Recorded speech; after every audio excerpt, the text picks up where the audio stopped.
নির্জন টলমল জলভরা একটি নদী, বয়ে চলে নিরবধি। নদীর উপর নীল আকাশের ছায়া, তাই তো আকাশের প্রতি নদীর এত মায়া।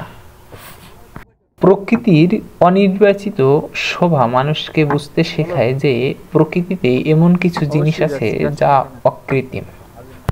প্রকৃতি, তুমি অপরূপ, তুমি ঈশ্বরের সৃষ্টি, তোমার সৌন্দর্য মুগ্ধ করে, ধন্য করে আমার দৃষ্টি। আসসালামু আলাইকুম দর্শক, আমরা এখন বর্তমানে আছি গড়াই ব্রিজের নিচে। তো কিছুক্ষণের পরেই আমরা এই নৌকাতে করে মোহনার উদ্দেশ্যে চলে যাব। তো সম্পূর্ণ ভিডিওটা আপনারা আমাদের সাথেই থাকবেন, আর ভিডিওটা ভালো লাগলে অবশ্যই লাইক, কমেন্ট আর শেয়ার করবেন। কুষ্টিয়া শহর থেকে ৩-৪ কিলোমিটার দূরে হরিপুর ব্রিজ, আর সেই ব্রিজ থেকে আনুমানিক ১ কিলোমিটার দূরে গড়াই পদ্মা মোহনা অবস্থিত, যেখানে গড়াই নদী এসে মিশেছে পদ্মা নদীর সঙ্গে। ভারত থেকে গঙ্গা রাজশাহীতে ঢুকেছে, তারপর পদ্মা হয়ে মিলিত হয়েছে মেঘনার সঙ্গে। গড়াই এখানে মিলিত হয়ে ৩টি নদীপথের সৃষ্টি করেছে, যেটি কুষ্টিয়ায় পদ্মা গড়াই মোহনা নামে পরিচিত। আসসালামু আলাইকুম দর্শক, প্রকৃতি ভ্রমণের আজকের এই পর্বে আমার ইউটিউব চ্যানেলের পক্ষ থেকে আপনাদের সবাইকে স্বাগতম। আজকের ভিডিওতে আমরা দেখব কুষ্টিয়ার জনপ্রিয় পদ্মা গড়াই মোহনা। পদ্মা গড়াই মোহনা দেখার জন্য আজকের ভিডিওতে আমরা রওনা দিলাম কুষ্টিয়ার কাস্টম মোড় থেকে। আর আমাদের সাথে রয়েছে আমাদের শ্রদ্ধেয় তানভীর ভাই, তার পাশে রয়েছে হারুন আর রশিদ, তার পিছনে রয়েছে আমার ছোট ভাই আসিফ, তার পাশে রয়েছে রাব্বি। অটোতে ওঠার পর 14 থেকে 15 মিনিট পর মজমপুর পার হয়ে আমরা চলে আসলাম গড়াই ব্রিজে।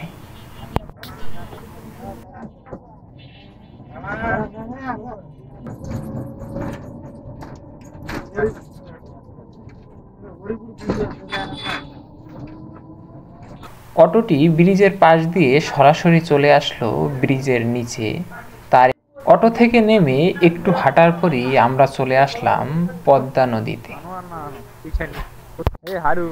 এবার আমাদের যাত্রা পদ্মা গড়াই মোহনা। আর এই পদ্মা গড়াই মোহনাতে আমরা একটু ভিন্ন পথে আজকে যাব। এর জন্য আমরা বাছাই করে নিলাম নৌকা। এখানে একটি ফুচকা ঝালমুড়ির দোকান রয়েছে, যেখানে থেকে টুকিটাকি ফুচকা ঝালমুড়ি খাওয়া যায়। তার একটু সামনে দিয়ে আমরা সবাই চলে গেলাম নৌকার কাছে। নৌকার কাছে গিয়ে মামাদের সাথে কথা বললাম কত টাকা হলে আমরা পদ্মা গড়াই মোহনাতে যেতে পারবো। তার পাশেই এক জেলে ছোট্ট একটি বাচ্চা সাথে নিয়ে গড়াই নদী থেকে মাছ ধরছে। এই ছোট বাচ্চাটিকে মাছ ধরতে দেখে আমাদের সেই ছোটবেলার কথাটি মনে পড়ে গেল। খোকা গেল মাছ ধরতে ক্ষীর নদীর কূলে, ছিপ নিয়ে গেল কোলা ব্যাঙে, মাছ নিয়ে গেল চিলে। বিকেলবেলা সাধারণত এখানে যারা আসে তারা অনেকেই পদ্মা গড়াই মোহনাতে যায়। আমরা এসেছিলাম সেই সময়, আরো কিছু লোকজন ছিল, তারাও নৌকা ভাড়া করতেছিল পদ্মা গড়াই মোহনায় যাওয়ার জন্য। সর্বশেষ অনেক কথা বলার পরে আমরা 600 টাকা দিয়ে একটি নৌকা ভাড়া করলাম।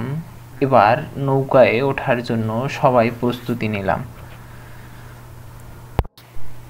এদিকে সবাই যে যার মতো ছবি তোলার জন্য ব্যস্ত। এটি হচ্ছে কুষ্টিয়ার সেই বিখ্যাত হরিপুর ব্রিজ, যেটি গড়াই ব্রিজ নামেও আমরা অনেকে চিনে থাকি। এরপর নৌকাওয়ালা মামা নৌকা নিয়ে আসলো, আর আমরা সবাই এক এক করে নৌকাতে উঠলাম। তারপর মামা নৌকাটি চালু করলো আর রওনা দিল পদ্মা গড়াই মোহনার দিকে। গড়াই নদী গঙ্গা তথা পদ্মার একটি প্রধান শাখা নদী হিসাবে পরিচিত। এটি বাংলাদেশের দক্ষিণ পশ্চিমাঞ্চলের জন্য একটি গুরুত্বপূর্ণ নদী।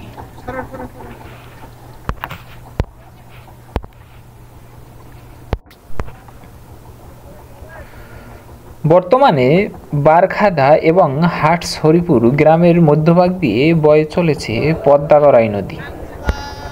পদ্মার সাথে সংযুক্ত হওয়ায় নৌপথে পণ্য আদান প্রদানের বিশেষ সহযোগী হিসাবে কাজ করে এই নদী। নদীকে কেন্দ্র করে গড়ে উঠেছে অনেক জনপদ।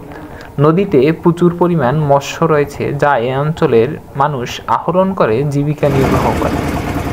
মধুমতি নদীর তীরবর্তী অঞ্চল খুবই উর্বর।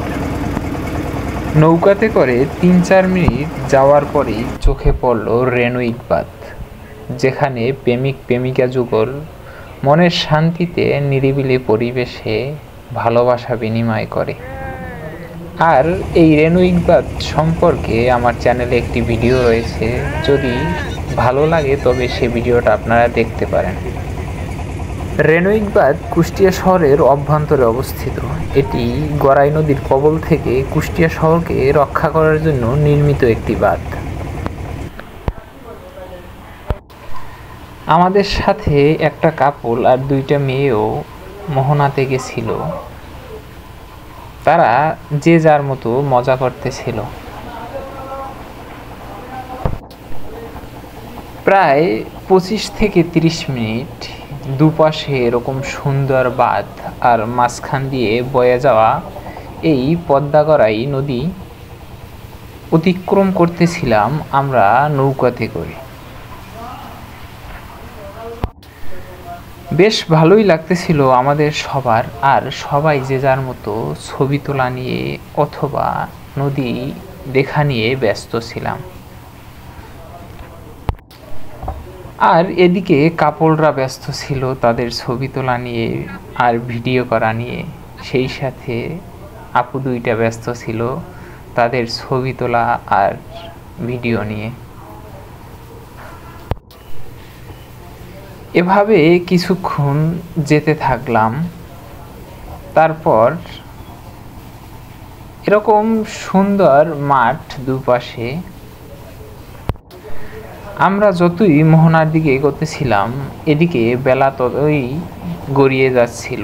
সূর্য অস্ত যাবে এরকম একটা অবস্থা তখন তৈরি হয়েছিল।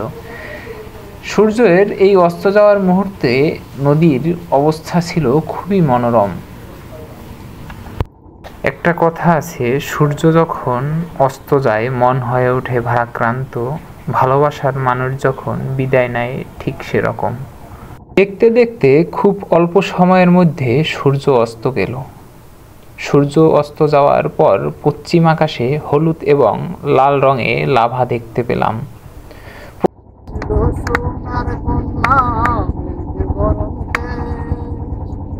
ভাটি অঞ্চলে ছিল সেই কন্যার দেশ,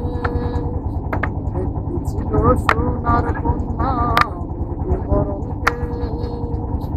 ভাটি অঞ্চলে ছিল সেই কন্যার দেশ। দুই চোখে তারা হারে কি মায়া, নদীর জলে পড়ল কন্যার ছায়া। চোখে তারা হারে কি মায়া, নদীর জলে পড়ল কন্যার ছায়া। কথা বলি তাহার কথা বলতে বলতে গড়াইয়া চলি। পশ্চিম আকাশ যেন নতুন রঙে সেজেছে। আকাশের এই বৈচিত্র্য রং দেখে সত্যি বেশ ভালো লাগলো। চারিদিকে সবুজের অপরূপ প্রাকৃতিক সৌন্দর্য আর আকাশের স্নিগ্ধ বৈচিত্র্যময় রঙিন ছবি দেখতে অন্যরকম লাগছিল। প্রকৃতির সব সৌন্দর্য যেন পশ্চিম আকাশের মাঝে প্রতিফলিত হচ্ছে। প্রকৃতির এমন সুন্দর দৃশ্যপট দেখে কি যে ভালো লাগছে তা বলে বোঝানো সম্ভব নয়। সূর্যাস্তের পর মেঘগুলো হালকা হলুদ থেকে ধীরে ধীরে লাল হয়ে গেল, যেন মেঘের গায়ে অগ্নিশিখা। এমন প্রাকৃতিক সৌন্দর্য দেখলে মনে দোলা দিয়ে যায়। প্রকৃতির সূর্যাস্তের মনোমুগ্ধকর দৃশ্য সত্যি বেশ দারুণ। এমন প্রাকৃতিক সৌন্দর্য উপভোগ করার আনন্দটাই অন্যরকম হয়ে থাকে। বিভিন্ন সময় প্রকৃতি বিভিন্ন রূপে সাজে, তা কুয়াশা ভেজা সকালে, পরন্ত বিকেলে, গোধূলির সন্ধ্যায় প্রকৃতির মাঝে গেলে বোঝা যায়। সূর্যাস্ত প্রকৃতির এক অপরূপ দৃশ্য, যা দেখলে সবাই মুগ্ধ হয়ে যায়। দিগন্তের এমন অসাধারণ সৌন্দর্য সত্যি বেশ দারুণ।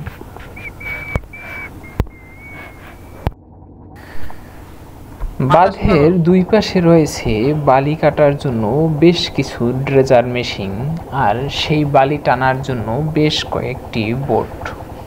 এরকম সুন্দর দৃশ্য দেখতে দেখতে আমরা প্রায় চলে এসেছি মোহনার কাছে। মোহনার কাছে যেতে না যেতেই আরও মনোমুগ্ধকর কিছু দৃশ্য আমাদের চোখে পড়ল। তার সাথে দেখলাম মানুষের নিত্য প্রয়োজনীয় কাজকর্মের সাথে এই ছোট্ট নদীটি কিভাবে জড়িত। নদী মানি সভ্যতা, নদী মানি সংযোগ। নদী এদেশের সংস্কৃতি বিনির্মাণ করেছে, জনপদ তৈরি করেছে ও খাদ্য জুগিয়েছে। নদীর সঙ্গে মানুষের সম্পর্ক অতি নিবিড়।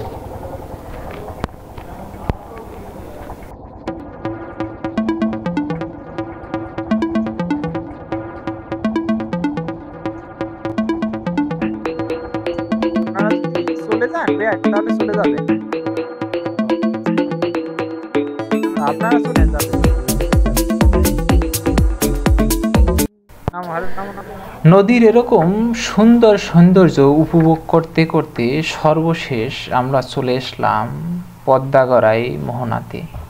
এবার একে একে আমরা সবাই নৌকা থেকে নেমে পড়লাম। তারপর বাঁধের উপর দিয়ে এরকম সোজা রাস্তা ধরে 5 থেকে 7 মিনিট সামনে হেঁটে এগোতে থাকলাম।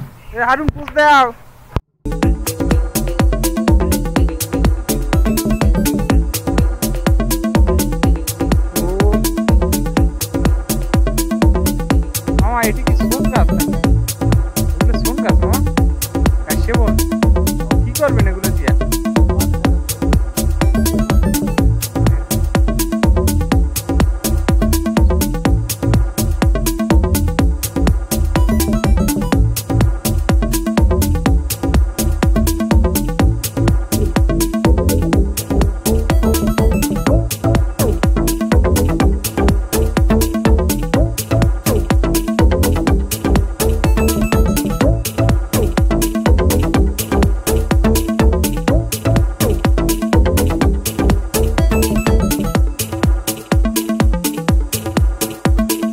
সাড়ে 3 লাখ ছবি আপলোড দিয়েছিল আছে।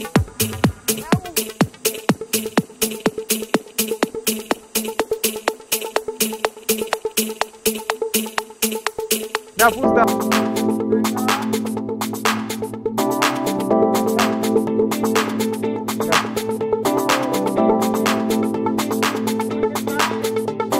আরো ভিডিও গাওয়ার সাথে